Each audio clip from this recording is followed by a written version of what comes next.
And what happens is I get a whole lot of words crossing my screen for a few minutes, and it takes me a minute to get rid of it all. I don't work for Teams. I don't work for Microsoft. I just stumble through their equipment a lot. I'm just a homeschool mom, and I like paper and pencil, but I'm learning to use computers. This is good. All right. So how's everyone doing in February? Everybody love February? It's kind of now, if you like snow and you like sledding, we've had a good winter for it, but most people look out. I've got Blackacre behind me here. Most people look out and they feel kind of, it's kind of gray and dreary and everything looks dead. Right now, it's just muddy and cold. So I've heard a lot of people refer to this as the winter doldrums. And if you're not, it's not uncommon for people to feel kind of down in the dumps this time of year. I personally, I have to kind of drag myself out of bed in February. But in the past few years, I've been kind of changing my perspective on this. And when I think about the way God kind of designed the work week, he intentionally made it so that there is a Sabbath day, to have a day of rest so that we can rejuvenate the rest of the work week. But he has kind of done the same thing with the seasons as well. So we had a great flurry of activity, October, November, December, all the holidays and everything. And then all of a sudden, it seems like things just sort of stop in January. Well, and then February, everything's kind of calm. There's nothing going on outside. I don't have to mow my lawn. I don't have to rake my leaves. I don't have to weed the garden. I don't even have to brush cobwebs off. So it is sort of a season where we do have a chance to slow down, rest a little bit, maybe sit on the couch with some books and our kids, a little bit longer. We can sleep more. We're more inclined to sleep because of the long nights and everything. But a lot of the stores are pushing us into as quick as possible to buy a bunch of flower decorations and spring stuff because we're all eager for April and May and June. But we really couldn't have that if it wasn't for the rest of January. And then what happens in late February and early March is very important in nature. So I didn't know this way back, but what happens right now in February is all these, the spring bulbs, the seeds, the trees are all starting to send down their roots deeper. You can't see it happening above the surface, but there's a lot of different processes that are going on in plants right now that are preparing for the busy activity to come. And in the same way, February can be a kind of dreary time, but it can also be a time where we are preparing and looking for the future. Because eventually, like we could not have the harvest that we have in August, September, October if it wasn't for this important period in February and March. And so in that same way, we want to start preparing now for the August activities of getting started with our challenge program. So I'm glad everyone's here today for Challenge 1. And we're going to run through some quick introductions. I'm just going to call on you guys, so if you could be ready. We don't have too many people on this call. When we've had 22, doing introductions gets a little hairy, but we should be okay today. So if you could just tell me how many years you've been homeschooling, the number of years in CC, or if you're just checking out CC, what location you're calling from, and then what brings you on the call today. So Stephanie, I think you were my first one on the call. Do you want to start off?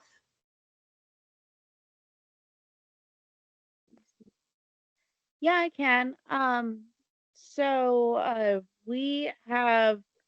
like to say we've been homeschooling since they were born. Our Yes. oldest was born in 2011, Okay. and our youngest was born in 2016. We joined CC in 2016. We've had to do a couple years at home Mm-hmm. due to life. Yep. But our oldest is going into Challenge 1 in the fall. Hard to believe she's old enough for that. We are part of the Hopkinsville community, Oh, with Kenna? in in Yep. Southwest Okay. Kentucky. And Awesome. bring me on the call today. Just our eldest is going into Challenge 1. And so I always try to find out as much information about any new level as they're Mm-hmm. getting into them. Yep. So That's the plan now. Awesome. Well, thank you. All right. I have Tonya. Is it Tanya or Tonya? Tanya, it's whatever. I answer to all things. Um, we've been homeschooling. This is our 10th year. We've been in CC for all of those years. I guess. And I live in Louisville, and I am the Challenge One director for Hikes Point Tuesday next year. Oh, awesome. Okay, so you'll be following up. So do you know Heidi then? Yes, Okay, awesome. So, all right, sounds like you're in good company. All right, and so is it Tonya or Tanya? Tanya. Tanya? Okay, because I've seen people with it spelled Tanya. And then anyway, so I always and with my name, Krista, I answer to everything too. Christina, Crystal, I know what it's like. So you're just like I answer to anything. So.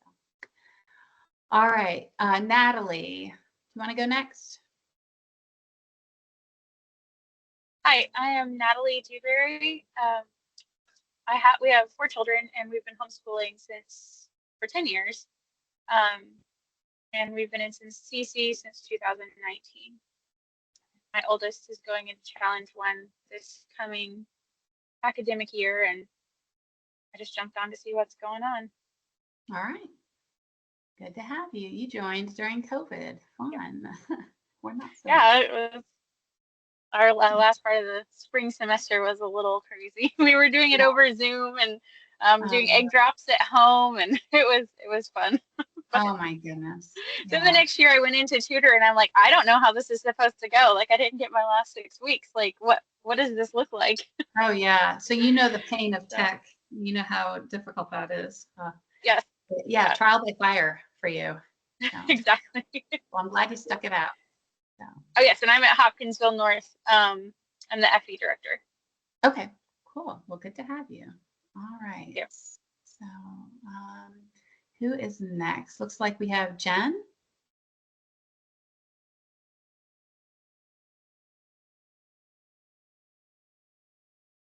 We have Jen Birch. Or if you're having trouble unmuting, Lisa. I'm Lisa, and Lisa Wallace. I have 4 girls, and this is my 9th year with CC. So we've been kind of doing CC since the beginning, since my oldest was 5, and now she's going into Challenge 1. So I'm directing Challenge A this year at the Lexington Wednesday campus with Jamie Riggs. Yeah, Jamie, she's awesome. So. Yeah. All right. This is Jen Birch. I got my microphone. Oh, okay, cool. I was pressing the wrong button. I've been homeschooling for 12 years with Classical Conversations. We're in Louisville at the South Community. Okay. And is that Preston? Right now, not Preston. It is. Preston meets on Thursday, and we're on Tuesdays. Oh, okay. Okay. Awesome. I haven't been out to that campus yet, so I need to come out and do a campus visit that way. Yeah, it's both of them are at Farmdale on Tuesdays and Thursdays. I currently tutor or direct the Challenge B, and I'm not sure if I'm moving up to 1 or 3 next year. We're trying to figure all that out. My eldest is in 3, so I have done 1 before, but I definitely just want a refresher for my second born coming up. Yep. Okay, sounds good. All right, good to have you. All right, I have Sandra, and then Erin, you'll be next. Hi, I'm Sandra Palmer. I am in the LaGrange community. I'm the Challenge 1 director, I think. That's going to be depending on how many we're able to get. But I'm excited and looking forward to it. This is my 8th year homeschooling, but I agree with the lady who went first and said we've been homeschooling since the beginning, since birth. But I have 2 boys, Samuel and Isaiah. Samuel will be going into Challenge 1 next year, and Isaiah is doing his first essentials year. So it's all new going into Challenge 1. And yeah, I'm just excited to see what we have in store. Cool. Now, are you on the Tuesday or the Thursday? The Thursday. Thursday. Yeah, okay. There Mhm. won't be a challenge 1 on Tuesdays. That's my Okay. understanding, Oh, but that's right. Your larger day is Thursday at that campus. It's kind Thursday. of switched from what I usually see. Okay, because I think Yeah. you have a Jen Hilger, I think that's going to be coming to your campus to direct challenge A, and she's a friend of mine. So, Oh, okay. right. So if Nice. you rub shoulders with her, we're friends. So we were at a Okay. community together a few years back. So Nice. Yeah, we try to mingle with Tuesday as much as we can, but I think because they've grown quite a Mhm. bit, it's a little bit harder. But Okay. yeah. Okay. Yeah, I hear you. Well, it's a good kind of problem to have, right? So, Yeah. all right, Erin, looks like you're up. And then we'll have Lindsay and then Michelle. Hi, this is Erin. I have 3 kiddos. My oldest is my only boy, and he will be going into Challenge 1 next year. We've been doing CC since the beginning, so I think this is our 9th year, I think, if my math is right. And yeah, so I just would like to kind of see what's coming down the road for us. I have not tutored that entire time or directed anything until this semester is my first time tutoring at the foundations level. So Okay, awesome. Fun. So are you doing that now or coming up you're going to be tutoring? I started mid-year. One of Oh, our tutors had to step away for some medical reason. So gotcha. yeah, so just Yeah. half of a year here, dove in the middle. So, but Yeah. of course we've been doing this so long, we've been Yeah. through these cycles before, so it's Yeah. felt pretty Yeah. natural. Cool. Good. Well, thanks for doing that. So, all right. And then see Lindsay and then Michelle. Hey, my name is Lindsay Flanders. This is our 5th year homeschooling, always in CC. My oldest is in Challenge B right now, and I'm directing, and I do plan on moving up with him to direct Challenge 1. We are at, we live in Bowling Green, but we're at the Oakland campus that started this year.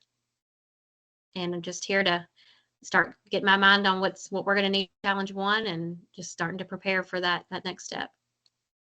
Yep. Okay. All right. Well, I'll be coming out to Bowling Green. Do you have you said you had little ones? I have one that's in Fashion Essentials. Okay. Well, we will be going out to Bowling Green. Troy asked me, do you know Troy? Oh yeah. Uh-huh. Yeah. So, yeah, he asked me to come out to do that math map thing. So maybe I'll meet you there. Yeah. Yeah, for sure. All right. Okay, Michelle, were you the one that was having trouble with the slides? Did they start working? Yes, my computer's been acting weird, so I Okay. went back in. It's fine now. It's good? Okay, good. Yeah. I never know whether the problem's on my end or the other person's end. So it gets me like, I'm so sorry. I'd like to help, but I don't know what to do. No, So, it's okay. I've been homeschooling for 9 years, but 7 years in CC. okay. I live in Bowling Green, Kentucky, and we're on Okay. the Thursdays campus. Mhm. And right now, my son is in Challenge B. We're going to go into Challenge 1, so I want to see what's coming. All right. Well, hopefully we can help you. So, all right. Well, I'm going to do a quick intro. Oh, and then if anybody, especially directors, because I like to put directors on the spot, if anybody would be ready to pray in just a little bit, I'll do my quick introduction and then we'll do a quick prayer and then get started. Okay. So I am Krista Bottomley. That's about as good of a picture as you can get out of me.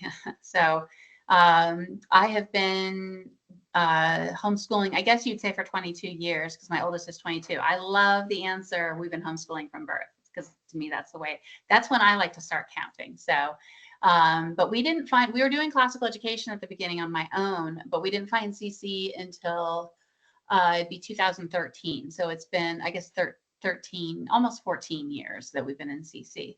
I've directed foundations and essentials. I've tutored both foundations and essentials separately. I've directed a couple of the challenge levels. But my heart is really in book repping, and I really love getting to know people's needs and their perspectives. I love kind of filling the gap sometimes between CC corporate and the end user, because it's a little bit more of a direct channel. It doesn't filter out through so much. And I love traveling the state and meeting all the people and just kind of connecting people with what their needs are and what CC might do to kind of help resolve their, their needs. So these are my kids. That's my oldest. That's Reagan. She is 22 and she is out at a classical university out in Annapolis, Maryland called St. John's College. And she's doing very well out there. And she's leaning on top of my youngest, who is 7 years old. So, and then I have two boys in the middle. I have a 13-year-old in Challenge A, and then I have a third-year Essentials. His name is Ransom in the blue there.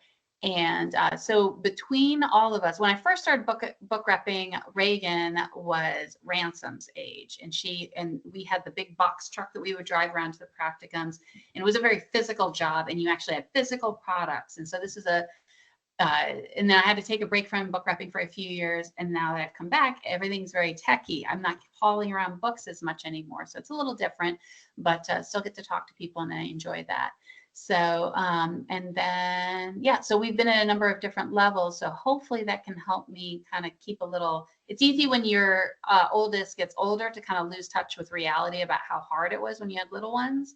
But frankly, Frederick has kept me very kind of down to earth and sober about, no, it is work. So at the younger levels. So that's me. Heidi, do you want to go ahead and introduce yourself? Sure, that'd be lovely. So my name is Heidi Hall, and currently I am Challenge 1 director at Hikes Point on Tuesdays, and I've also stepped into the second semester of Challenge B at Hikes Point on Thursdays. We've been homeschooling for 9 years. My oldest started out in public school, and we ended up homeschooling, and God has grown me into, I am thrown into this is a calling. And this is our third year with Classical Conversations. The first year was just my middle child. And then the second year was all three of them. So I started out with just foundations, and then I quickly went from just foundations to 2 in foundations, 1 in essentials, and 1 in challenge. And that was a big difference. And then about halfway through the year, one of you all mentioned that someone had a health issue and you had to step in halfway. That's what happened to me last year with Challenge B with my oldest. And then it was kind of like, okay, you're there. Okay, you're going to Challenge 1, right? Yeah. You're going to Challenge 2, right? Yeah. So I'm doing Challenge 2 this coming year as well. Like I said, we are at Hikes Point, so we are split between the 2 campuses, but we have absolutely enjoyed getting to know all of the different people at the 2 campuses.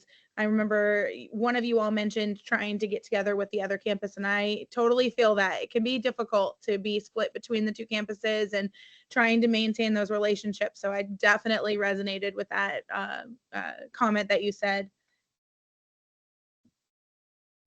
Okay, and then she's going to walk us through the program in a little bit, but we're going to start off, I'm just going to cover our meeting agenda. So we did the greeting and introductions. We're just a little bit behind, but we'll try to pick up speed here so that we can leave enough time for our parents' questions and so that you guys can go and get your dinners ready for your kids.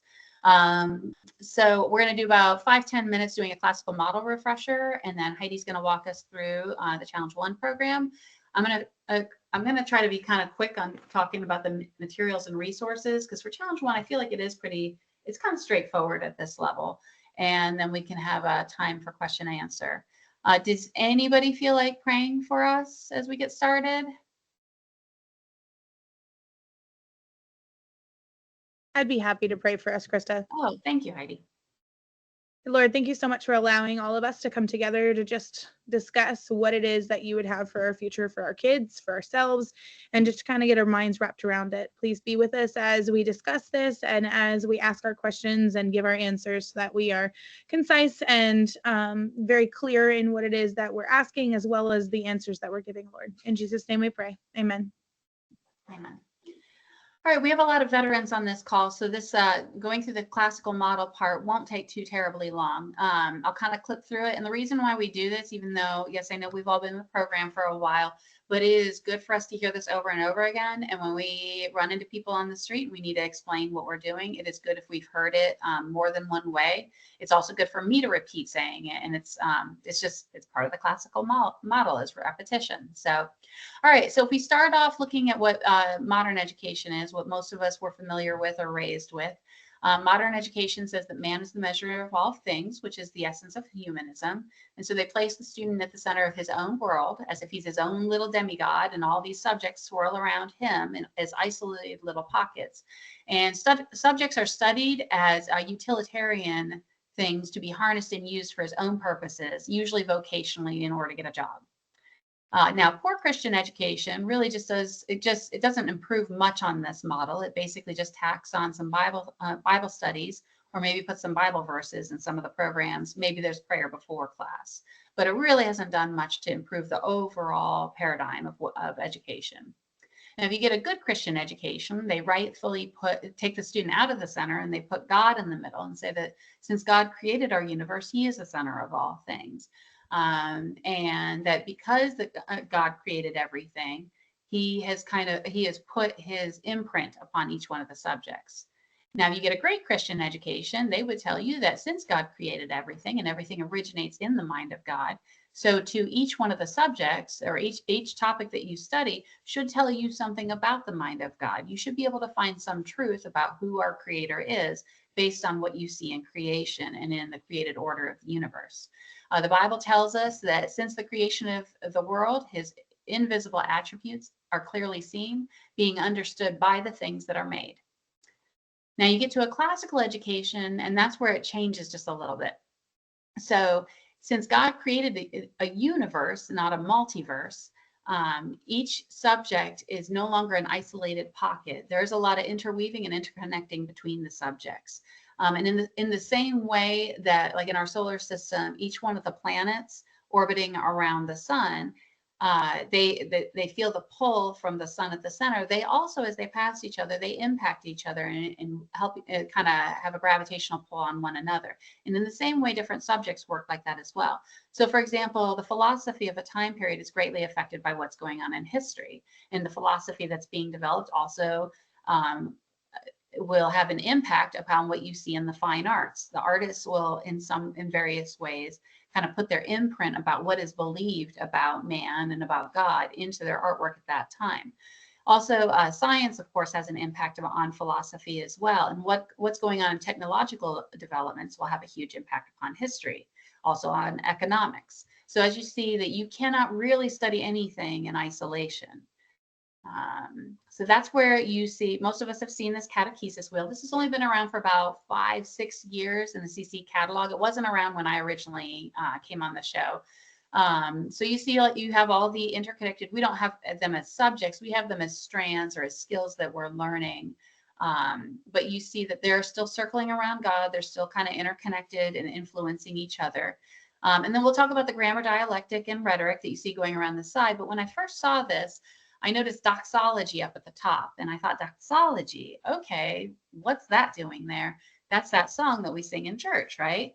So I later on I heard that doxology actually means echoing and celebration.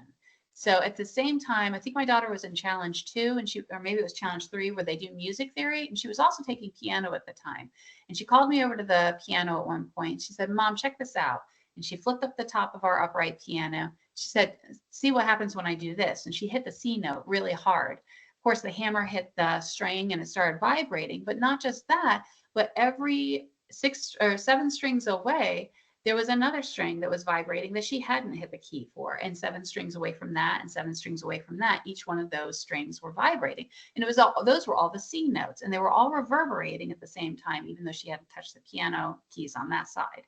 And then she hit the damper pedal, muted it, and then she hit the D. Same thing happened. All the D strings vibrated across the piano. But then she hit the damper again. She brought over her violin, and she hit a really, really hard C note on the violin as I looked into the top of the piano. And even though it was a totally different instrument, those C C strings on the piano were all reverberating in kind. And in the same way, there is something about when we study a subject, and I don't know if it's like this for unbelievers, but so it might be related to the Holy Spirit. I don't know. But there is something about when we are studying a strand or a subject and we sense a little bit of God's truth in that. There is some sort of resonance in us that feels the truth and feels like we know our God, our own creator a little bit more because of that. And so when I see doxology at the top and it says echoing in celebration, that makes me think of that resonance that we feel. Now, the classical method of learning, this is so important because students who learn to think this way develop an integrated understanding of God, themselves, and the world. So class, let's see, we're going to skip that slide. All right. So the classical method of learning, I'm going to go through the general method we're all pretty familiar with. So it says that anytime you are going to learn any subject, anytime you tackle something new, whether it's a language or cooking, a new style of cooking, first you need to soak in a body of knowledge. And generally it's learning the facts, the basic information, dates, measurements, things like that. It's just the root knowledge, the basic foundational information that you need about a subject. So my boys are in Trail Life, which is like a scouting program, kind of like Boy Scouts. And they were studying knots. So when they're learning this new subject matter, first they tackle knowing all the names of the different knots that they need to know. And then they practice tying each one. They make sure that they know the name of the knot and they know how to tie it. And when we say, I need a bowline hitch, they can do that quickly. They don't know what they're doing with a bowline hitch, but they're able to whip it out quickly, and they know which one I'm talking about. Then they progress into, they grow in their understanding of what the knots do. So they say, okay, so what happens if I try these different knots in different scenarios? And they find out, okay, if I tie my shoes with a granny knot, my shoes come untied. But if I use a square knot when I tie my shoes, which is actually, there's two ways that you can tie your shoes. One's a granny knot, one's a square knot. Most people don't know the difference. I just learned this, that their shoes will stay tied as long as they're using a square knot. But if you use a square knot when you're trying to drag along a log along the ground using a rope, it'll shear that square knot off. And so you want to figure out which knot you're using. So it's about learning. They have the basic understanding, but they need to know how to apply it. And then as they start developing and as their information starts bearing fruit, they are able to teach others how to use the information that they've learned. But not only that, but they're able to use it in a practical way. So at some point, when they get a little further on in their understanding of knots, they're supposed to be sent off into the woods with just some rope and figure out whatever they find in the woods. They're supposed to be able to build some sort of fort or structure out of that using just rope. And additionally, right now, they're already, when we go camping, they're able to use the knots that they know on how to set up the tent in various ways. They've learned a lot better ways to like do our rain flies, to keep it taut, things like that. They're starting to bear fruit in wisdom in what they've learned. Okay, and we call these the grammar. Grammar is the basic knowledge. The dialectic is wrestling through understanding. And then the rhetoric is where you start bearing fruit in wisdom. Now, this same method of learning we find correlates, intentionally aligns with a child's typical developmental process. So young children like my little Frederick, he is mostly focusing on the grammar of learning right now. He's soaking up a lot of information. He is learning names, dates, facts. Now, I could stick him in front of a TV and he could learn the name of all the Paw Patrol characters or SpongeBob, or he could learn all the jingles to commercials. But instead, it's better since he's going to soak up something, might as well teach him his math facts and let him absorb the history sentence or the timeline. Now, he's not really asking a lot of questions at this point, but my older boys, they're starting to get a little into this dialectic stage where they know all these things. They've been taught this, they've memorized this, the various points of the timeline. So like they're starting to ask me things like, okay, this liberation of South America history sentence that we know, why is that happening anyway? Why did it happen all at once? Why hadn't it been going on all along? So we started asking questions about, okay, so what's been going on in other parts of the world and what's going on over here and who initiated these processes anyway? And we found out that some of the revolutionaries in South America had traveled to France and America at that time. Well, what was going on during those time periods? Well, there was the French Revolution and the American Revolution. And so they brought these ideas back to South America, and that's what started the impetus there. So they're starting to wrestle through their understanding. Now, sometimes it comes off as a little bit of sass. You can see it's called adolescence or the PERT stage. Sometimes people like to use the term teenager. We don't like that term in our family sometimes, but it's when they get a little more sassy and start wrestling. But this is a natural developmental stage that all students have, and CC wants to harness that and use it appropriately. Additionally, you'll find that, so kids as they get older, my daughter, for example, off in college right now, she's definitely fully in this poetic stage right now. Now she sees a lot of her peers at college right now.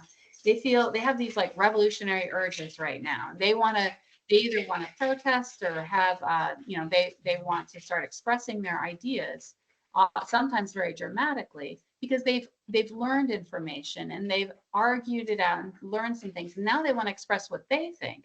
But if they haven't learned how to appropriately, how to properly wrestle with their thoughts and think things out clearly, they won't necessarily have good things to express or know how to express themselves clearly and logically.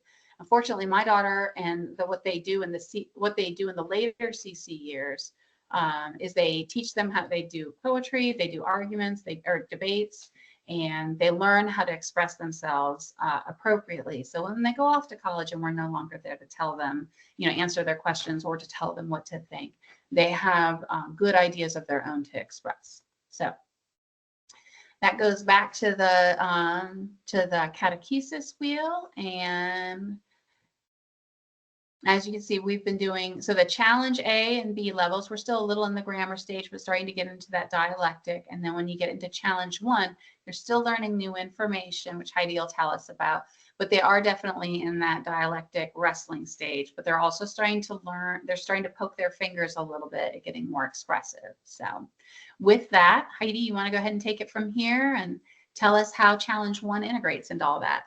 Yeah, so what I really love about Challenge 1 is it really is a beautiful introduction into the high school years. Most of these kids are not working at age 14, and so they have the capability of a little bit more rigorous of a schedule. And so we see that in the books and the curriculum that is assigned for them to do week to week in both the first semester and the second semester. So that can be a little bit daunting, but the reality is their work is class right now. It is to be a student. And what's encouraging though is that as you progress into the next couple of years, it's not going to stay the same. The workload will lighten, but it is designed to help them understand freedom in a different way, because it's about being disciplined and learning how to do the work that you need to do so that you have the freedom that you would like to have. So prioritizing things and making sure that you're getting done the things that you need to get done in a timely manner. And it's a lot of learning. So if you actually have brought your catalog with you, I would love to encourage you to turn to page 58. That is where the book actually discusses Challenge 1, and it talks about each of the different strands that we learn in there. So again, that's page 58 if you are following along in a catalog. So in logic, which is what is math, they encourage you to use Saxon. Most of our students are on a totally different type of math, but what I have done is I actually bring in the math artwork and then the quotes at the bottom of the artwork and the essay. And we usually have a conversation. You use the 5 common topics in order to kind of guide us through that conversation on how we can see God truly in math. And then the kids come forward and they present a math problem that they have from their work. Some of them choose to present something that they don't know how to do, which I find beauty in that, because that's exactly what our Christian walk is when we don't understand something and we struggle with something, bringing that before others to help us. It's just a beautiful display of God in logic. We generally try to stick with the way that it's been assigned in the guide when we go through our day. So after we complete logic, we move on to grammar. Grammar is still going to be the Henley Latin. What's really interesting and cool is that you're repeating everything that you learned in Challenge A and everything you learned in Challenge B in the first semester. It's completely fine if you didn't get that Challenge A or you didn't get that Challenge B. It is a fast pace, but what we do is we try to help our kids understand that it's about that whole idea of the grammar, soaking in the knowledge, it's not necessarily meant for you to understand absolutely everything. You're just sitting right there in what's going on, in what's happening, soaking in the knowledge. And then when you are sitting there and soaking in that knowledge, you are then able to start getting to that point where you can understand what to do and how to do it. We actually have a few students this year who have never had any of the Latin. And so it's kind of a neat thing to kind of see how that aspect tempers our students who have had it and who are experts with it, and those that are struggling. So again, we see that scenario of real true Christian community, seeing God at work in that strand within our actual community day. And I do encourage them, bring something that you struggled with from the work into class, because the expectation is that they're going to struggle, and that's okay. And we need to be able to see each other at a vulnerable, in a vulnerable way, and learn how to gracefully handle that, how to deal with each other kindly and respectfully. This is going to bring us through the rest of the Henley Latin book, which will then allow you to be ready for that new book in Challenge 2. And then generally within our class, we'll go into research. Research is kind of fun. What we are doing is we're walking through that Apologias book, and we are doing a week where we discuss and a week where we're doing experiments. My students absolutely love the experiments. The discussion part has been probably the most taxing aspect. So what we did was we adjusted so that each student had something that they were going to have to present on. So it was like, hey, instead of read all this information and try to discuss all of it, because they are reading a lot anyways with all of their books, it's, read what you see, all of the things that are assigned, however it is, and then bring back something within this section that you were like, hey, this really spoke to me. Here's why it spoke to me. This is what I appreciated. This is what I found the most interesting, and bringing it that way. And it's allowed them a little bit more freedom in those conversations that we have. And then we can take, again, those 5 common topics, and we can compare them to each other. Okay, so how does what you found interesting compare to what you found interesting? How does it contrast? How does it correlate? How does it correlate to grammar? How does it correlate to logic? That is one thing that we definitely work to try to do, is see the bridge across each of the strands, which kind of goes back to that catechesis wheel, where each one of them are all interconnected, because at the center of all things is God. And so how could they not be interconnected? When we go through research, we go into reasoning. Within reasoning, this was kind of fun. Having that intermediate logic at the end of Challenge B felt like a fire hose to me, who had never directed and who had never had any experience with challenge whatsoever. And it really made sense once we got to Challenge 1 and started with traditional logic. I truly saw the idea of, here's all the knowledge, here's all the information, really focus on the vocabulary. And then in Challenge 1, you really start to dissect and learn how to handle all of those little individual things. And I understand the logic so much better having used the traditional logic, which for me has been great. Now having that Challenge B class as well this semester, it's helps me as director to encourage them, like, to not be discouraged when they don't understand something, because it's not about understanding, it's about gaining the knowledge right now. And then we switch in the second semester to drama. This has been very entertaining. The Taming of the Shrew is a really great play. It has prompted so many great discussions, and it's really brought out a different side of the kids that I don't know that they would have been capable of doing even last year, let alone the first semester, where they're actually standing and they're using hand motions and gestures and facial expressions and voices for the different characters. It's definitely very comical when our boys end up with the girl parts, because their voices are at that point where they can actually hit those high notes and make them sound like a girl. And what's cool is just to see their interaction with each other. And Shakespeare is difficult to read in the first place. The language is just different from what we understand and what we expect.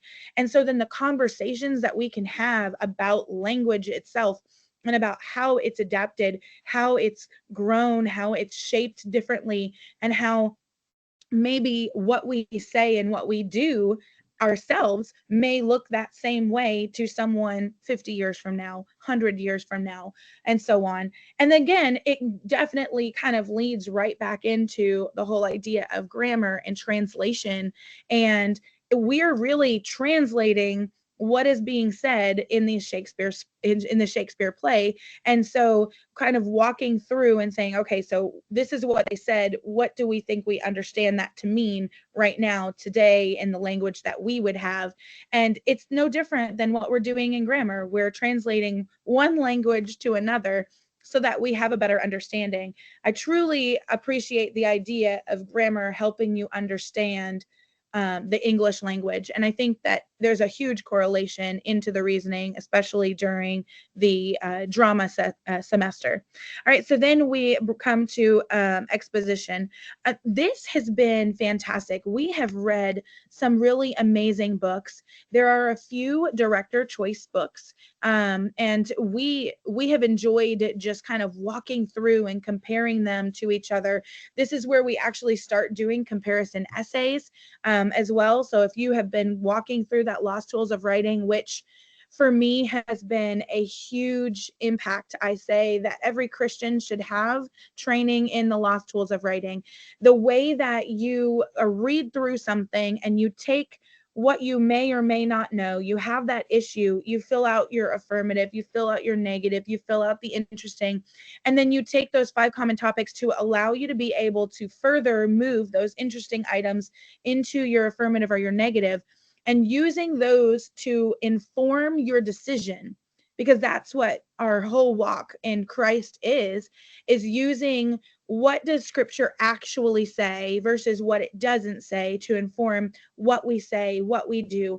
And that's exactly the practice that they're getting with these books and with the essays that they're doing. But not only that, they are truly learning the foundations of what we call apologetics in my family, where you are able to truly say, okay, this is what I would think. This is why I think it. This is what you might think, and this is why you might think it. Here's why it's not really holding as much water as you think. And in a way that is kind and respectful and persuasive.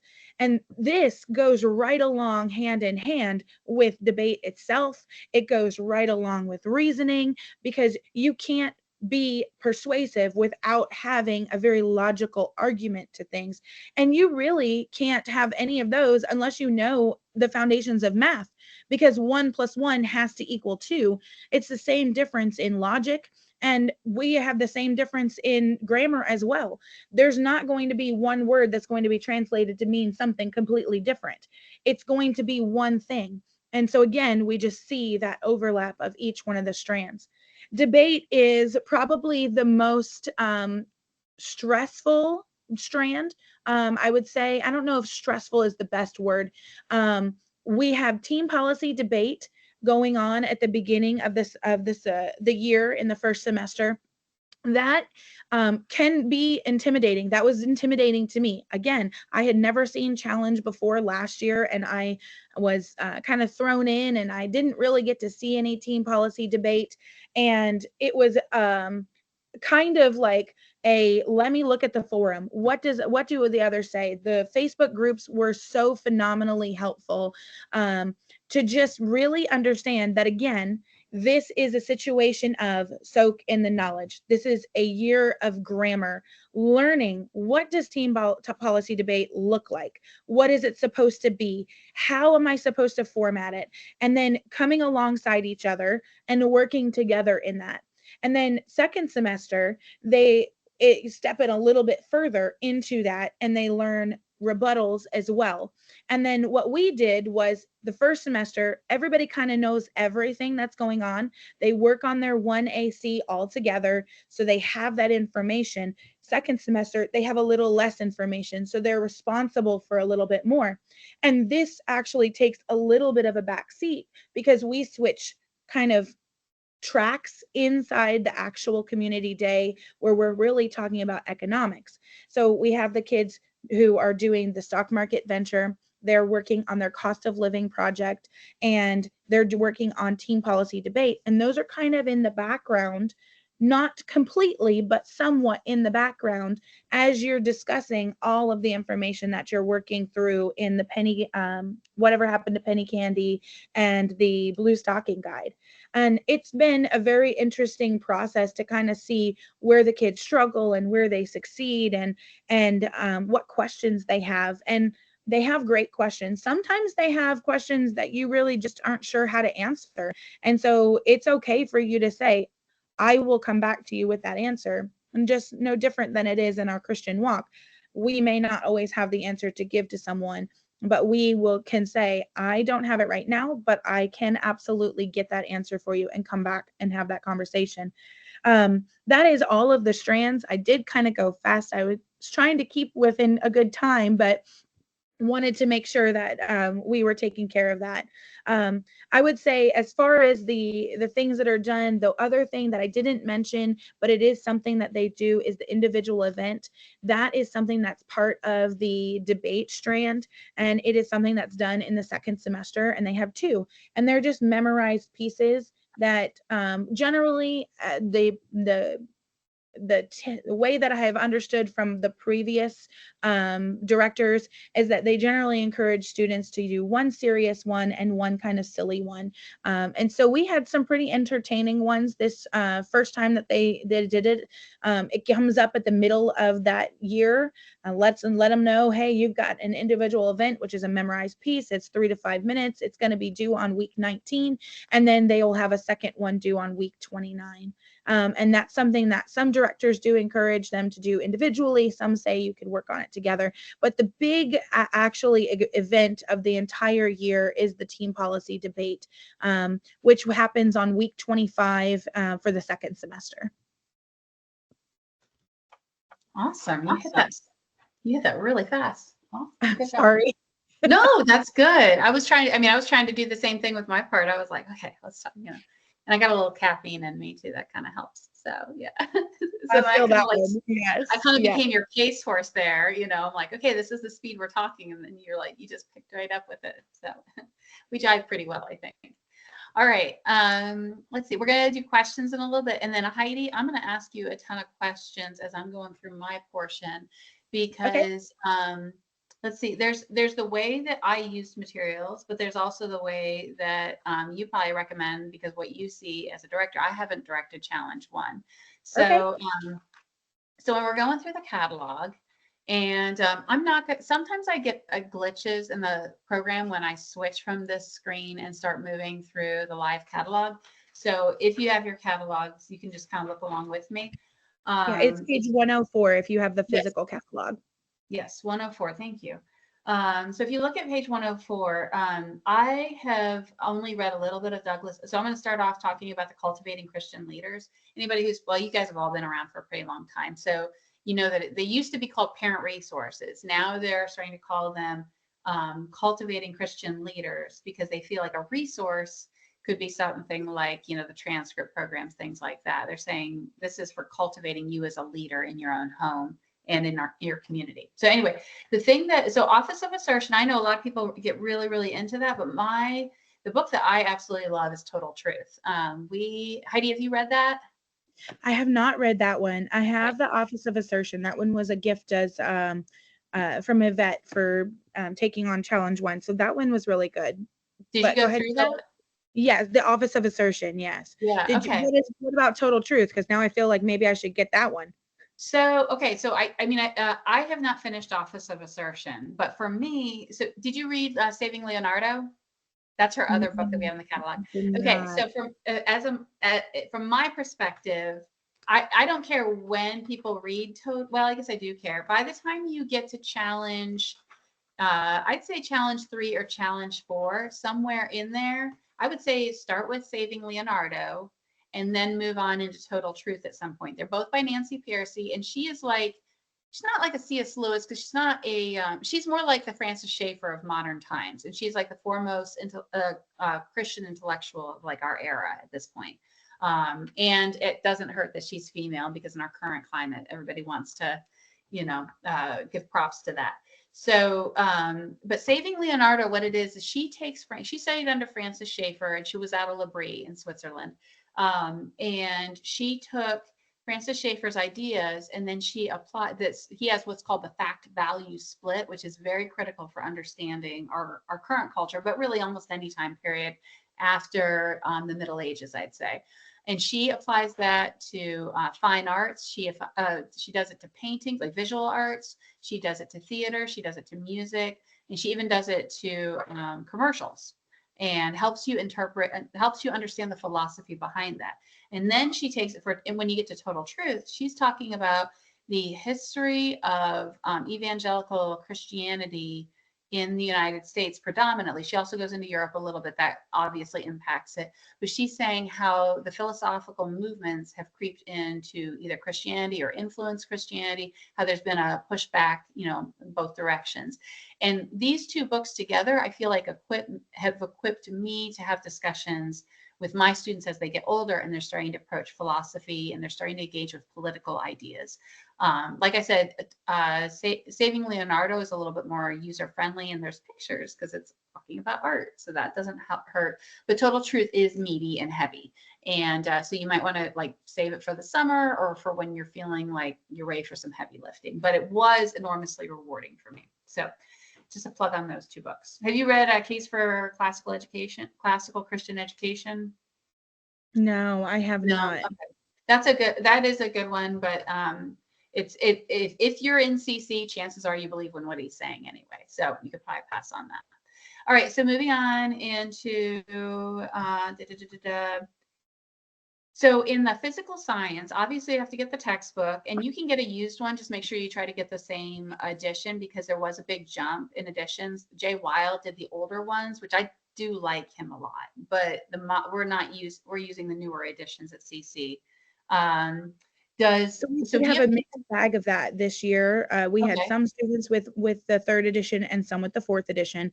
And so there are differences actually in the text itself, as well as the experiments. So that'll make a difference for your students when they're going through the modules to try to discuss it, as well as, so each week they are doing a write-up for an experiment that generally the director has assigned, and then they will do that experiment in class and then do the formal lab report on that experiment.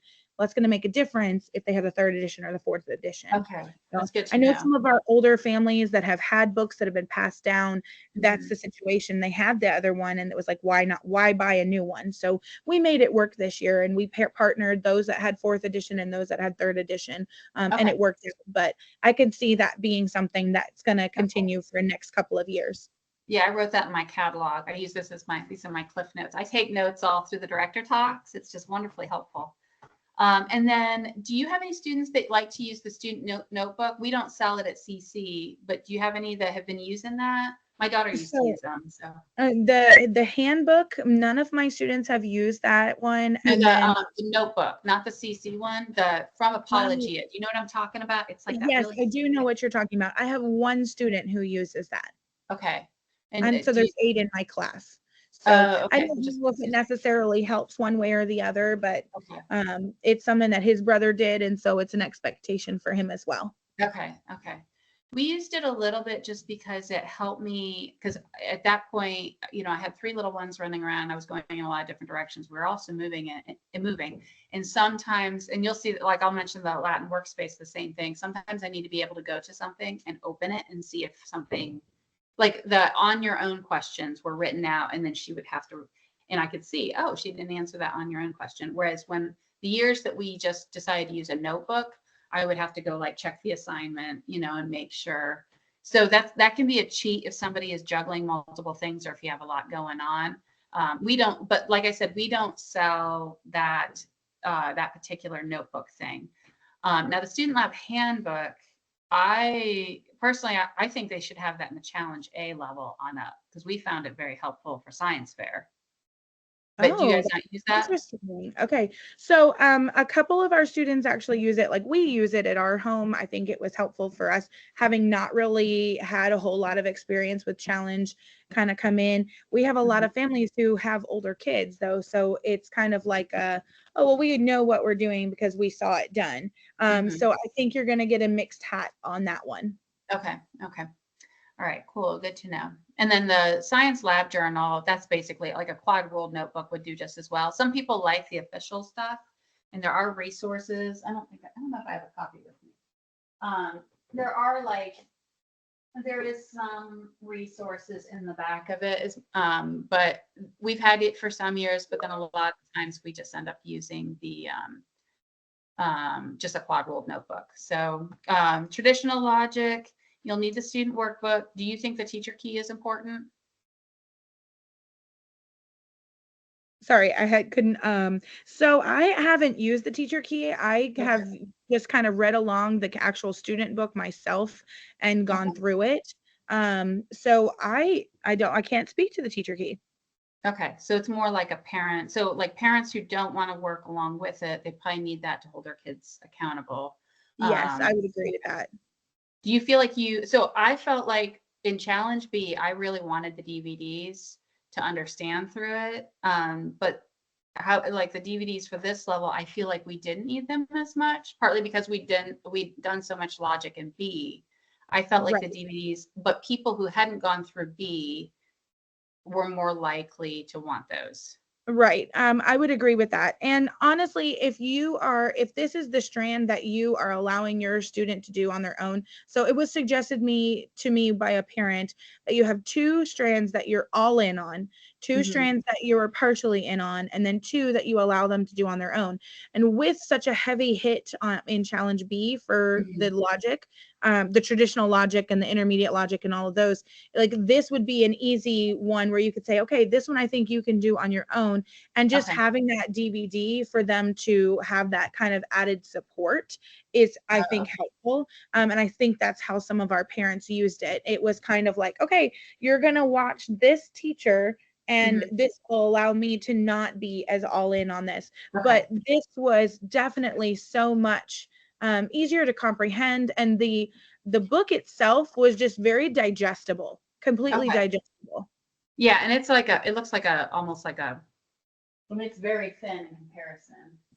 Oh, and definitely in comparison to the 2 books that we had last year. So very, very thin. Much more approachable. And I'm just double checking something here. Why don't I see it? Oh, here it is.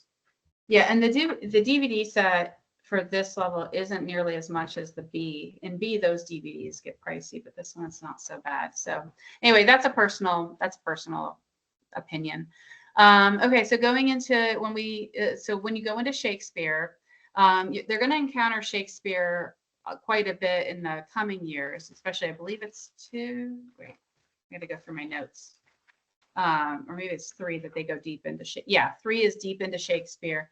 So I think by 3 they're kind of used to the language at that point, but in 1 they're still kind of getting used to it. We used the Charles and Mary Lamb, I think, earlier because we were trying to also incorporate the younger kids into what she was doing. So we used the Charles and Mary Lamb when we were trying to kind of facilitate younger kids being involved. But I don't think she did use it a little bit in Challenge 1.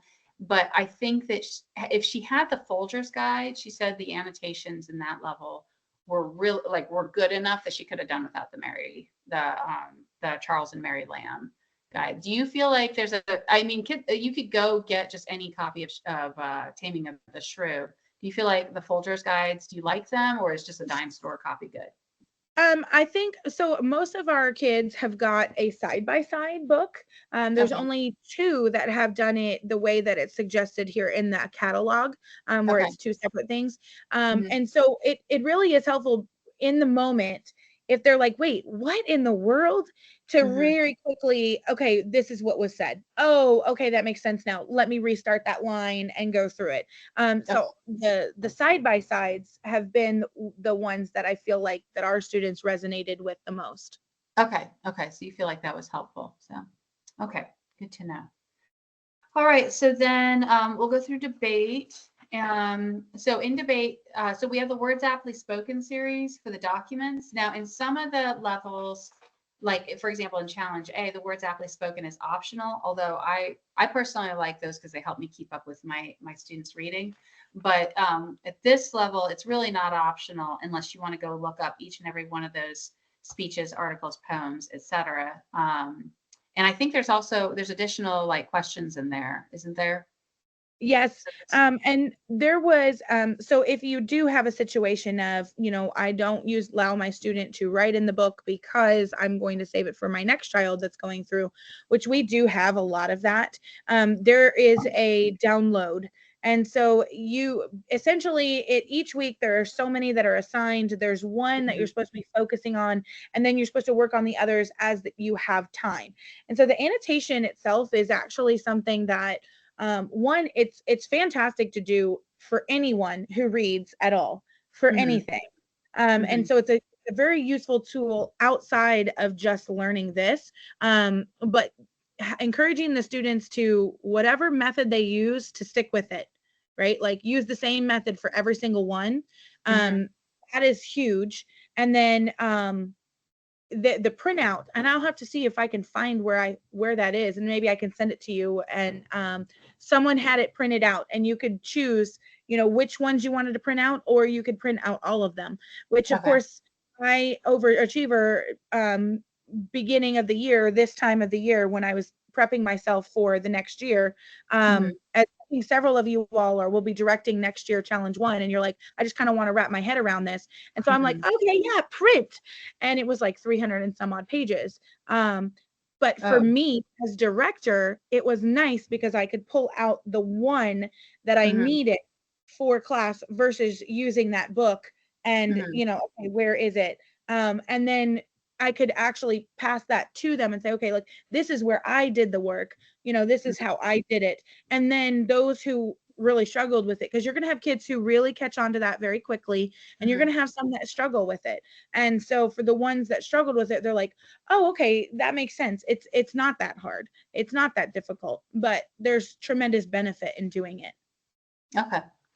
Now my daughter actually, she still, because we went ahead, and this is when I was my early book repping years, and so I used to get to keep the beat up copies, which was really helpful. And that's actually what kind of won me on this series, because she started, this is when she did annotating in the Defeating Darwinism, and I made her do it in like her literature for Challenge A and B. But I think when she got into annotating this is when she really started to see the value of annotating. And I'd say, and then she started doing it far more heavily into her literature. Now I can't pull a book off her shelf that she's actually, I can tell immediately whether she's read a book, because she can't read without a pencil in her hand. So she really made this her own. So we don't have a copy for my boys. We'll have to get a new one when they come up through. But just the, and then also it has like intros into the different pieces, like giving a background of Alexander Hamilton, stuff like that.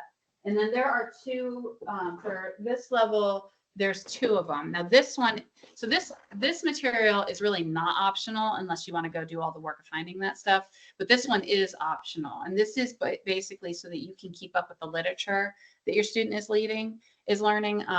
And I'll give you a little cheat. If you go into the digital catalog, you can, and you kind of hover over, and I can't show that live like I'd like to, but if you hover over the catalog, say for example, let me turn to the next page, like Sign of the Beaver. If you hover over certain ones, they'll take you to a YouTube video of where Lee Borton's it's her Words Aptly Spoken YouTube series, where she does like a 45-minute discussion with some other classical leaders, and she kind of gives you like the cliff notes into each book.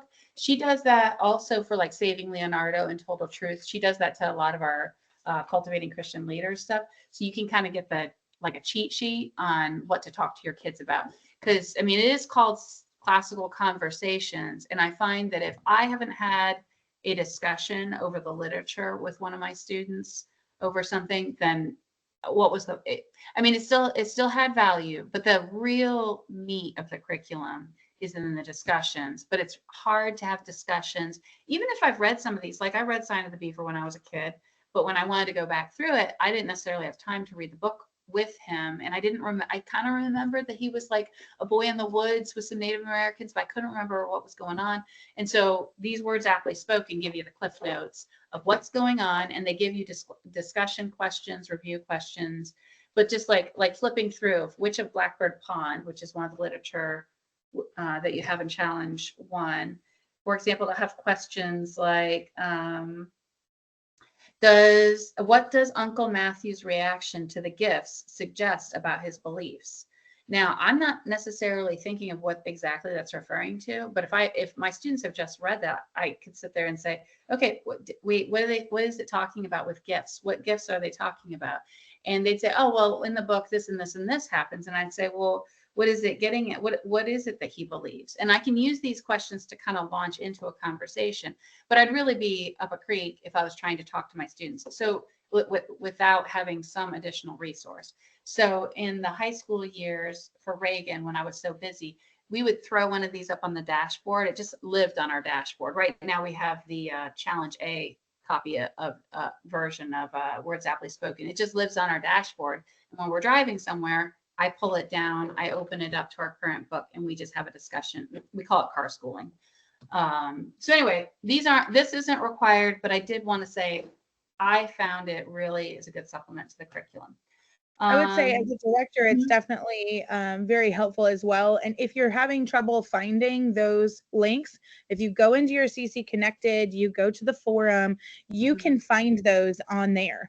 All of those book clubs links are in the forum. And so like, just for example, what I did was I went in to Challenge 1, and then I put the filter of exposition on. And when you put that filter of exposition on there, you can pull, it says Lee's Book Club, and then it has a bunch of links that it has there, week 1, week 3, week 5. So not every single book, but a lot of them have been discussed, and those have been tremendous for me as a director. And there's like 90 of them. Yeah, she's like discussed 90 books at this point. It's crazy. I wish I had that kind of thing to my credit. All right, I'll run through a few more things and then we'll go to parent questions. So I'll just explain what the workspaces are for people who don't know. You don't need to use these. They didn't even exist when we first started going through Challenge A. What they are is it just takes the assignments and it puts it into a format. Almost, I hate saying workbook, but it kind of is like a workbook. So like it has, when it says copy your charts from the book, instead of doing it in a notebook, it has it filled out here. Now, I like the whole stick in the sand approach. Notebook and pencil is all we need, along with a book to help us go through it. And then, but what happens when I get going in 100 directions is it's kind of like that student notebook for Apologia. If I'm not paying attention and I'm not consistently checking his work, all of a sudden he could have gone weeks and I didn't necessarily know that he was skipping some of his exercises. And so with this, I'm going to use, next year we're going to have a Challenge A and a Challenge B going through, and I really am just going to have too much on my plate. So then I'll get these so I can just walk up, open it up, see if it's done or not, instead of checking the guide, checking the notebook, and correlating the two. So this is like a time saver, but it's not required. It just kind of helps you to keep them accountable. Because a saying I like is don't expect what you won't inspect. And this helps me inspect their work. Aside from that, the Copper Lodge versions, basically just the difference between a Copper Lodge version of a book and whenever you just go to like half price books or whatnot, is that there are additional annotations, things like that. So I think I would recommend going, and I would talk around with some other parents and see which ones they thought the Copper Lodge were really helpful. Have you used any of those, Heidi? We do have a few of them. We ended up getting our books from someone else, or the majority of them from someone else. So we have like kind of a mixed bag. Some of them are the Copper Lodge, some of them are not. And I don't physically open the books and read them. I listen to them on audiobook. And so that's how I go through them, because I'm mom and I wear a lot of hats. And so it's Mhm. much easier to put that audiobook on while I'm cleaning or doing dishes or driving. And then my daughter, she's marking those books up. And I Mhm. don't know that if she said that one is better than another. Okay. So like with the Copper Lodge, so a full disclosure, the Copper Lodge are not when you buy a Copper Lodge, at least the way I feel, I haven't, maybe I'll get better about this. We'll see. But when I buy the Copper Lodge are more expensive than your typical, paperback. And so I am less likely to feel comfortable handing that to my son to mark up, because with Reagan, she got her own copy of everything and it became hers because she completely marked them up. It became like a journal or a thought diary to her. And I want my sons to do that as well. But if I have to shell out, a full price for a nice copy with each son, I think I would rather to have everybody go get a 50-cent copy from a garage sale and make sure that their kids are writing in them like crazy than for people to go buy the nice Copper Lodge, but then kind of want to baby it. Do you know what I'm saying? So I really think with the literature, you really got to weigh the pros and cons of that. The Copper Lodge copies are nice and all that, maybe for like family library or for mom or the director to use, but you want to make sure what you have, you feel comfortable with your students writing in. So just be aware of that. Aside from that, that's the main thing I have about the content. Everything else is pretty self-explanatory. I generally like trivium tables, but they are like debate. I really like the debate. The reasoning, is it the logic trivium tables to use successively over the years. I would say you want to have that probably by challenge 2 or 3 or 4, but what year you pick those up is kind of up to you. I found that the logic trivium table and the debate one helped me as a parent kind of keep track of what my student was learning, because it was like my Cliff Notes. But they are optional. So, all right, with that, if we have anybody with questions, I know we covered a lot of stuff. Does anybody have any questions about all these things?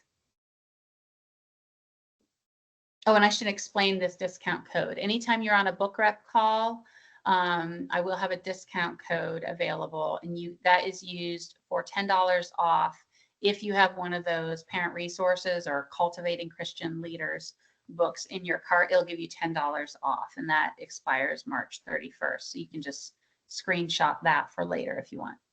Does somebody have a question, Sandra? Is that you? Oh, yes. I have a few. So because you guys were just talking about, well, first of all, let me say, here, I'll take my camera off. Thank you guys so much for doing this, because it was really helpful. It was super, it was fast, but it's like drinking from a fire hydrant, it's just so much information, but it was really great. And I really needed this more than I realized. I was going to do just a shameless plug on the Copper Lodge books. Okay. I agree that, they're a little bit more expensive, and but what I really love about this, and I try to encourage other families that it's worth it, because, they do these like extra little notes at the bottom.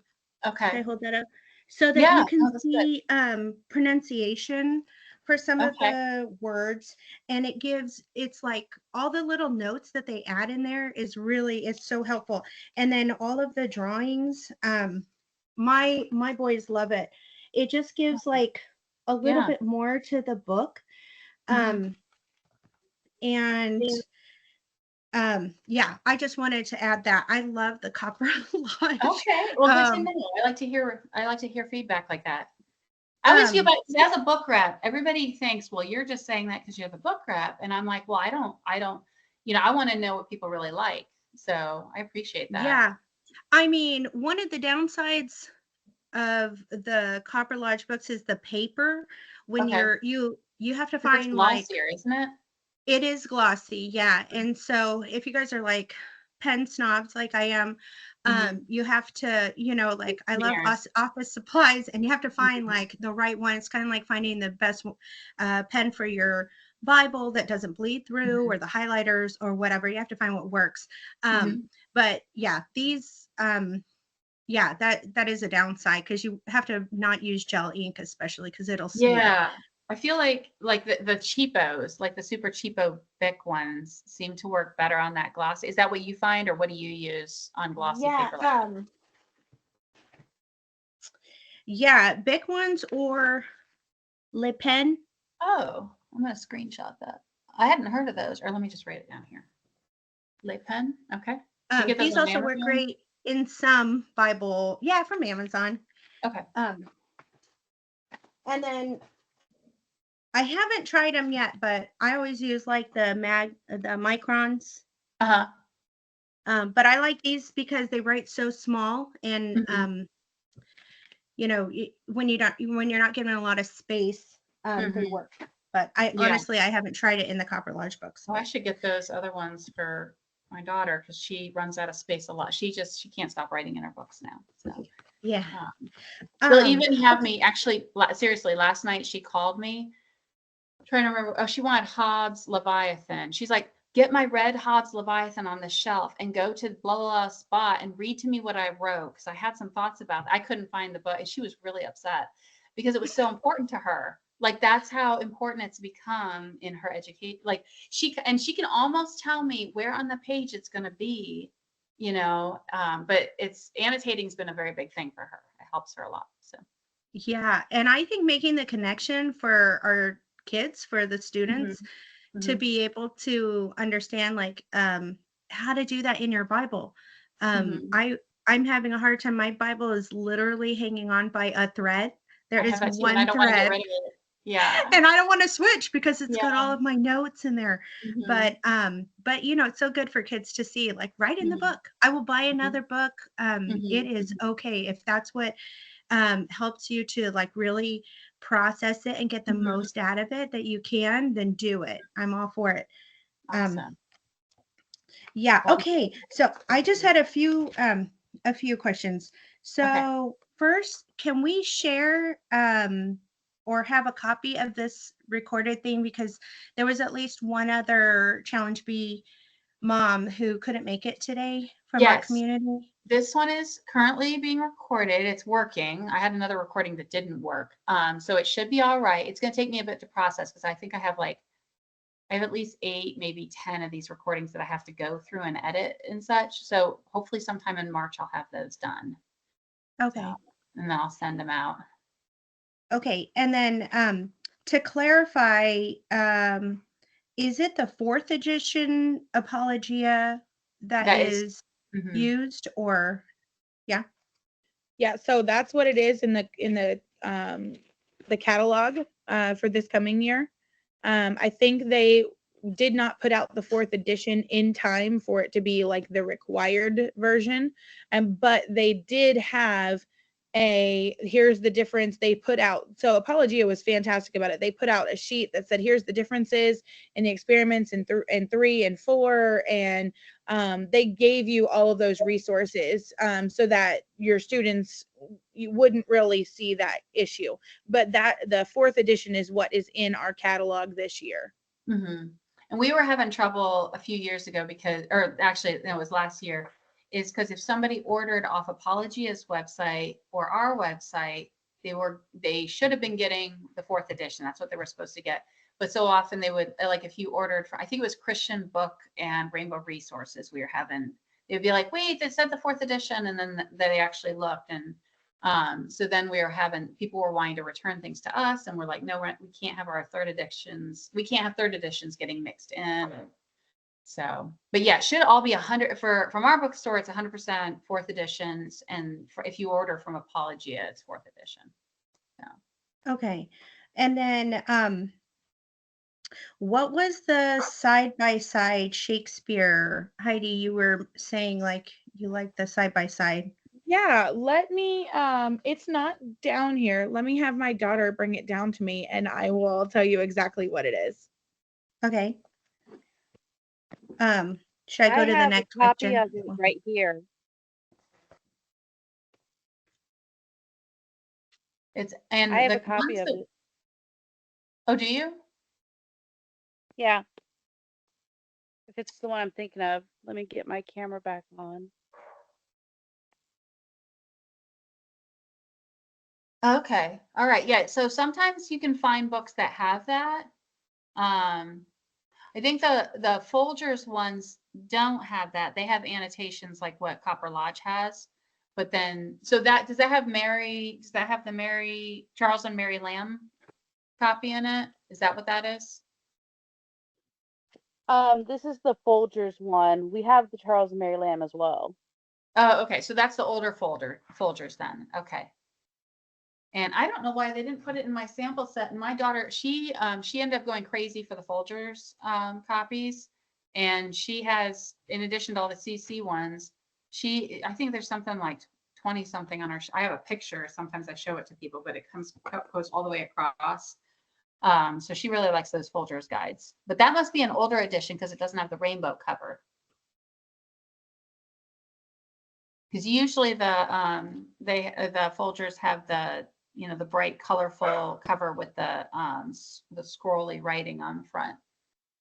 This is the version that we found. It's the No Fear Shakespeare. And it says Spark Notes, which I just realized. I had no clue that it was done by them.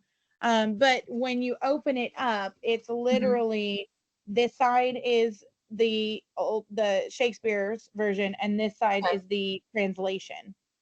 Okay, and you said No Fear Shakespeare? Yes. Okay. Now, do you find, I've had other directors say different things, so I'm just wondering your take on it. I've had some directors that really want everybody to have the same book, so that people can say on page 45. Like if they're flipping through really fast, does that bother you? Or are you able to follow line, if you could say line 500 or something like that?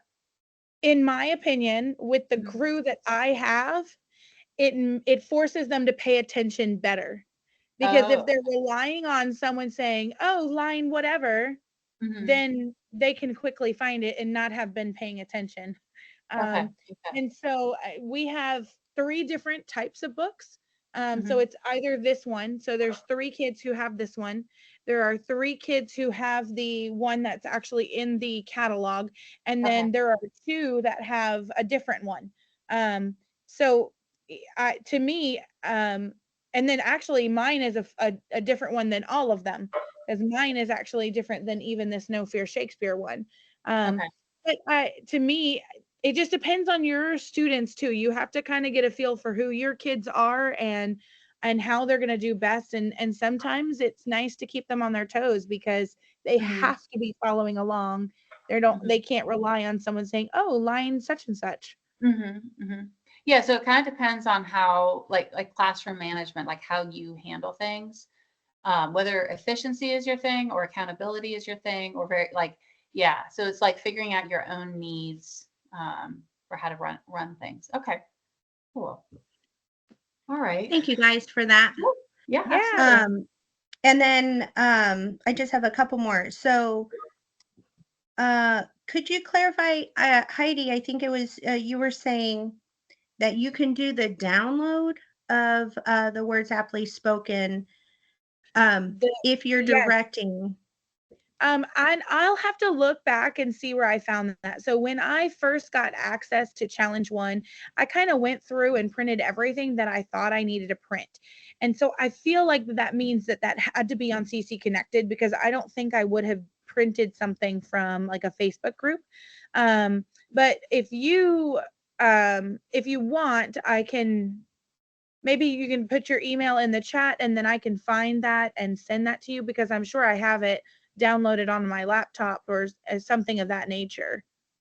Okay, that'd be helpful. Thank you. Yeah. And then my last question is just the so in the catalog, and I don't know if they come out with a 2025. Yeah, the new one, they're very similar, but the new one looks like this. It has 2 girls. Okay. I just am looking on the 24 one, but it has the expo books that are check with the director. And you're talking about the director. Yeah. If I'm the director, I don't know what to tell them. Like, am I telling them to get all of it or? You are telling them which book you're going to read. So the choices are The Sign of the Beaver or Witch at Blackbird Pond. You choose. Like we chose to read The Witch at Blackbird Pond. And then it was An Old-Fashioned Girl or Tom Sawyer. And so I chose Tom Sawyer. We chose the girl book in the first one. We chose the boy book for the second one. So it's a director's choice of the book. And then the other choice is reading the Starship Troopers or watching a Star Wars movie. I chose we read the book. And then I said, let's go and meet and watch the movie too. So that one's an outside of the classroom type of situation where we're going to get together and watch that movie. So that one is definitely a director's choice. And the reality is that you get to choose, and your students are going to come along with you on that one, and they're going to have opinions, and that's okay. They can have their opinions, but at the end of the day, you're the director of the class. Just remember that. Okay. So where there are two books side by side, it's a choice. Are you talking about when you're looking at the catalog? Yeah. No. So, good question. Some of them are choices, some aren't. Yes, right. So The Sign of the Beaver and The Witch of Blackbird Pond, that's one of your choices. That's like the first book that you're choosing. So you're going to want to choose that when you're bringing your families in. You're going to let them know, okay, hey, this is the book that we're choosing.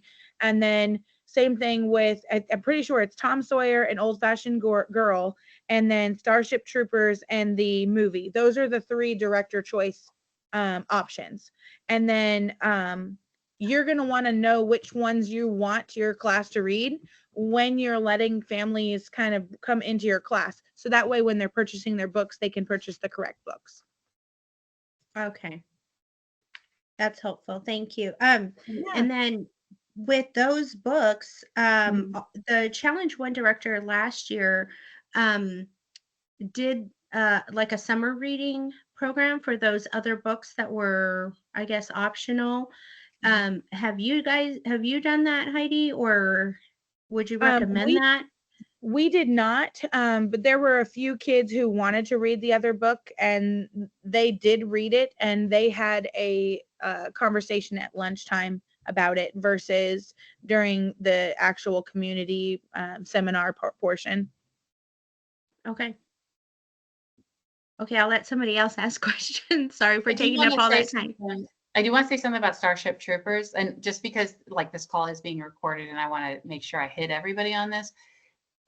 Reading the book and watching the movie Starship Troopers are not the same thing. That like Starship Troopers, the movie does not follow the plot of the book. It is totally, and it's not really child appropriate or student appropriate. So just because we've had that mistake I've heard about people having made that mistake, or people have seen the movie and they're like, why are we reading that book? The book is completely different than the movie that came out like in 2000. I don't know when it came out, 2006 or something like that. So just to clarify for everybody, do not watch the movie. So, gotcha. Yeah, and my daughter did really, she kind of had a negative view of the military in certain ways, or some misconceptions about the military, and she felt like reading this book gave her a very different perspective on it. So yeah, so plug for that. I haven't read it though myself. I should probably see if there's a Words Aptly Spoken video on it now. There didn't used to be, but all right. Does anybody else have any more questions? All right. Well, I'm going to run through my credits. If anybody just if this is good for you, you can go ahead and sign off. I won't be offended. But I'm just going to kind of run through my last little bit of announcements. So the only upcoming February frenzies we have left are in about another hour and a half. We're going to do the Foundations Level 1. That one we are going to record and definitely distribute that one. So if there's anyone you want to see in community with you, this is a good one to pass around. And then we'll do an Essentials one on Wednesday. And then we've basically wrapped up all the rest of these. So like I said, we should have a recording of them, hopefully to distribute in March. And then the Math Map at Home events, those will be going on through mostly through the spring. We'll take a break during the summer for parent practicums, and then going into fall, we'll we'll kick up, well, I shouldn't say fall, late summer, we'll kick up a bunch just to make sure everybody feels comfortable with how the materials work. Because it isn't something that you can just open up and know what to do. And when you download the free materials that are online, they really don't make sense if you're just seeing it there without the full retinue of resources. I'm going to check my chat really quick. Let's see. Let me know how to access some other recordings in March.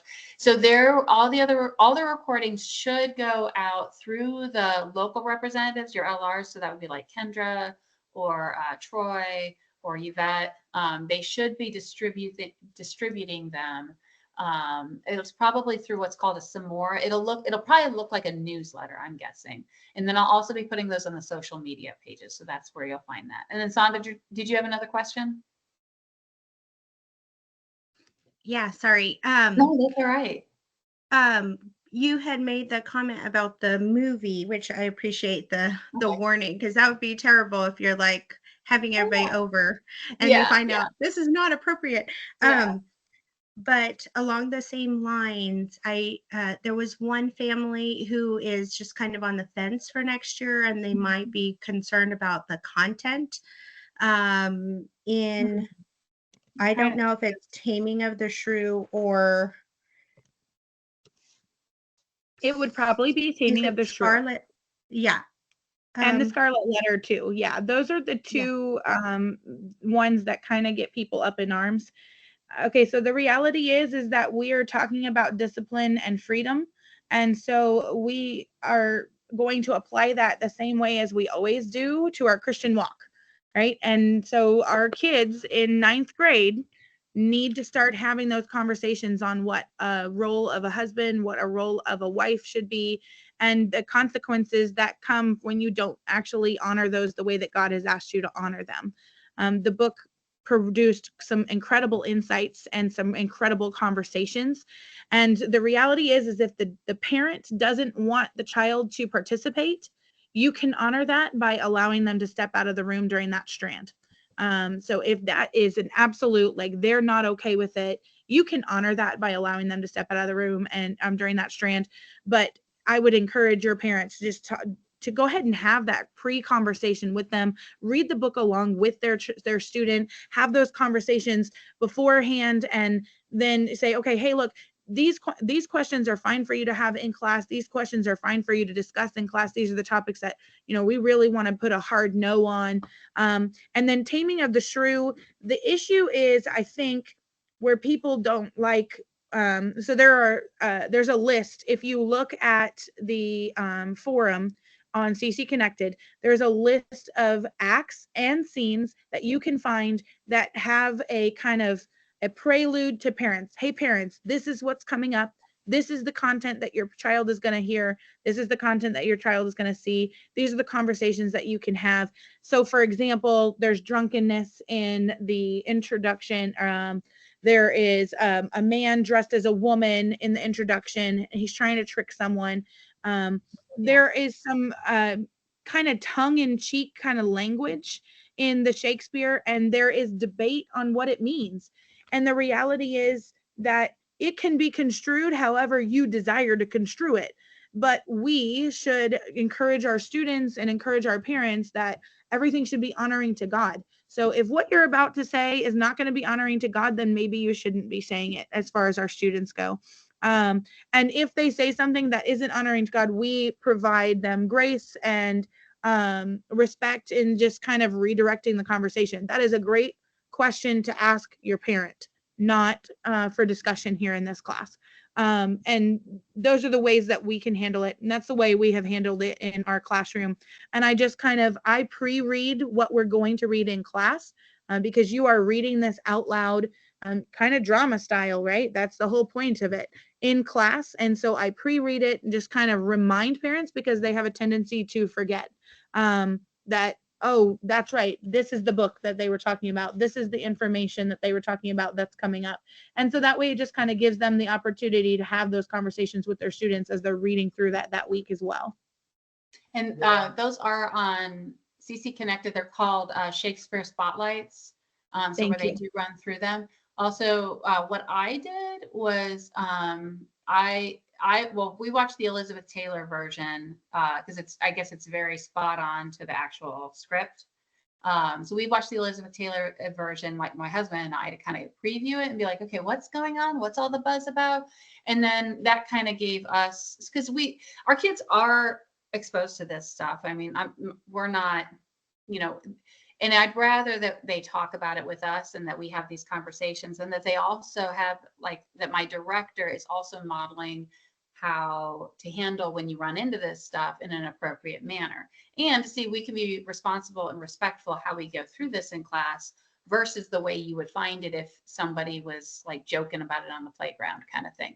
So it is this like idea of how do we take what is real in the world and handle it with a Christian worldview. So, and doing that in community, I think with a good, responsible director like Heidi, of course, I think it does wonders. It like leads to great discussions and it blesses them, even though it's not perfect. Thank you, guys. I appreciate it so much. Yep. Thanks for your question, because that's the kind of stuff we need. Like that's what other people are wondering. So when you ask these questions, somebody else on the call, when we record this and you spread this around, somebody else is going to wonder about it too.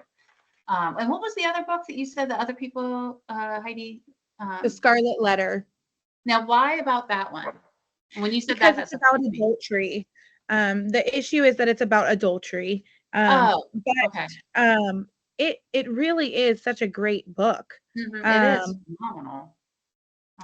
But the reality is okay. So a lot of the books are about war and death, and let me see. I think it's the Red Badge of Courage.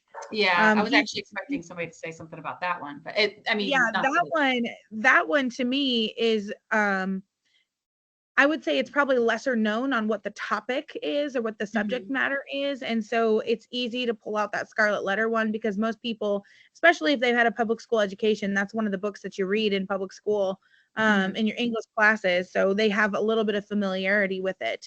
And it's something that's commonly understood as a sign for adultery. But I would say that those two are the ones that we get the biggest backlash with. But I'll tell you that Through the Gates of Splendor is graphic as well. And if you watch the movie, it's quite graphic as well. We did have the kids who wanted to, that we went and watched that. Again, that Billy Budd, The Sailor and Other Stories, that one is kind of on the graphic side. Let me see. But this is talking about kids that are 14, 15. And exactly. So and this is something too that when people are like, well, you read the book, why not let your kids see the movie? And there is something about reading. When you read about something, like, for example, Lord of the Rings, we read the whole Lord of the Rings series. Like, we would read it to our 7-year-old, all the way through all of them. And it's fine. But I would not let them watch the movies, because there is a certain, and same thing with like, now Hunger Games, I would not let my 7-year-old read Hunger Games, but maybe like, a 16-year-old can read Hunger Games. But seeing the images that are in a movie is different, because your imagination can only take you to what you know. And so if you've never seen, like Red Badge of Courage, if you've never seen a war scene, you can only say, oh my goodness, I bet you that was terrible. And you can empathize with it, but it's not the same as seeing a bloody battlefield, on a TV screen.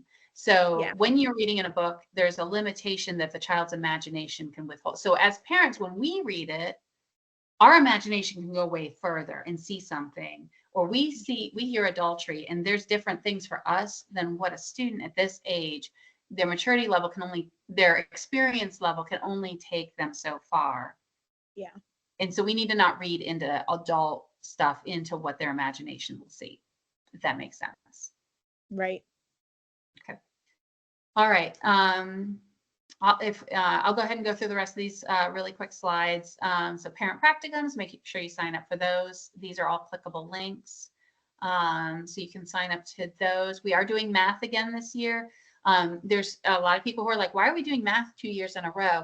And I think you'll notice if you start poking around at other classical programs, you'll see, for example, we just picked up for Challenge 4, our new math book that we switched out from Saxon there. It's Calculus for Everyone, which is actually a physics book, not a calculus book. but when you'll see that in the classical world, there is sort of a buzz about, okay, why have we not kind of reclaimed science? Like science has kind of been hijacked from, it used to be a Christian topic, a Christian worldview. If you look at the famous scientists of history, they were generally people who believed in either a God, but most of them, the God. And somehow that's been hijacked in the past 100 years. And the way for us to reclaim that is starting to bring back the language of science is math. And so bringing that back under, like this is adding a Christian worldview to math in the sciences is very much on the hearts and minds of classical educators of this generation, of the past 10 years, I'd say. And so we are doing another thing about math, partly because last year was so focused on math, and there was a lot of buzz and a lot of confusion about that, but we are hitting it again from just a different perspective this year. So anyway, so that's the links to those. Like I said, the social media pages, these are where I put sale prices on here. I put upcoming, there will be a math map sale, but I don't know the dates, and I won't know the dates until right before it happens. And so it's from what I understand, it's going to be a decent sale, like 25% off. So when I get dates for sales, I put them on these social media pages. But additionally, the more activity that are on these social media pages, it prompts the algorithm, both on Facebook and Instagram, to see, okay, somebody just typed homeschool in the Instagram search bar. Should I send, the algorithm will say, should I send it to K-12, which is basically a public school online program, or should I send it to these classical Christian programs, either whether it's CC or Cersei Institute or any of these things.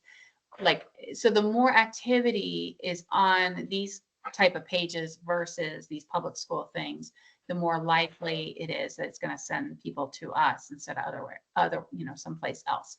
So anyway, even if you don't need to necessarily see all our sales and all that, just you guys liking or following does really help. It is an outreach thing. Additionally, I try to put things that are encouraging and relevant to what's going on in the communities. The directors do call me. The LRs call me and let me know like different things. I'm sitting in on a lot of director calls. So for example, in the fall, there was a lot of buzz about why are we memorizing Greek, Roman gods? Like, why are we learning about paganism? Things like that. And so I can put things on social media that address that, like brought them to podcasts that are very inspiring and bring a Christian worldview to why you would study these things. So it just helps me be like another source for people so that the directors aren't getting such a heavy load, if that makes sense. Because the directors can't address every question. And sometimes, honestly, people come to the book rep. I don't know why, but some of the other book reps joke that, yeah, you're partly talking about books, but you're also sometimes your people's homeschooling mental therapist. So I try to be relevant on that. So anyway, make sure you link your your CC Connected page to your bookstore page so you get the full discounts, because the prices will be rising for people who aren't in a community, but they will be staying the same if you are in a community. And the only way that the bookstore knows that you are in a community is if you link those two accounts. Also, free shipping will be lowered to being $50 for free shipping instead of $250 for free shipping if you're in a CC community. We can't quite compete with Amazon because we don't hire robots. We hire homeschoolers and homeschool moms like me. So we can't do the free shipping completely on, and we can't do overnight shipping. Your packages may take a little bit longer than Amazon, but we are trying to support other homeschoolers that are doing this. So if anybody has any further questions, I'm always reachable. I don't answer my email every day. In my slow season, I probably only check it once or twice a week, but you can always text me. I don't often answer my phone if I don't recognize the number, but you can shoot me a text. I'm happy to get back with you as soon as I'm, once my kids are settled and everything. And then on behalf of the bookstore, I want to thank you.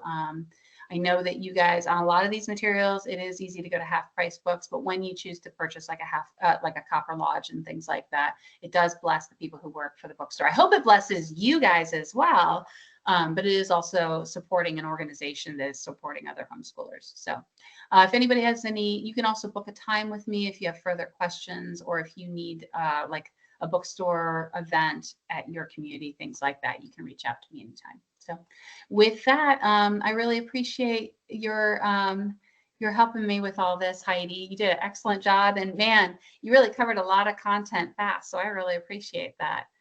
You're very welcome. Thank you so much for asking me to do that. Yeah, it's somehow it nourishes my soul to be able to express, you know, it is that poetic stage. And I don't know if you feel that when you get to talk about what you do, it sort of Yes. enlivens how much you love it. So Yes, it's a definite reminder to your own self. Excellent. All right. Well, with that, I'm going to go ahead and sign off. I got to get ready for the next meeting. Like I said, it's going to be in about an hour here. So thank you for everybody being on the call and for participating. So I hope you all have a good evening and go take care of your families. So Bye. Thank you. all right. Yep. Thank you. you. Mhm.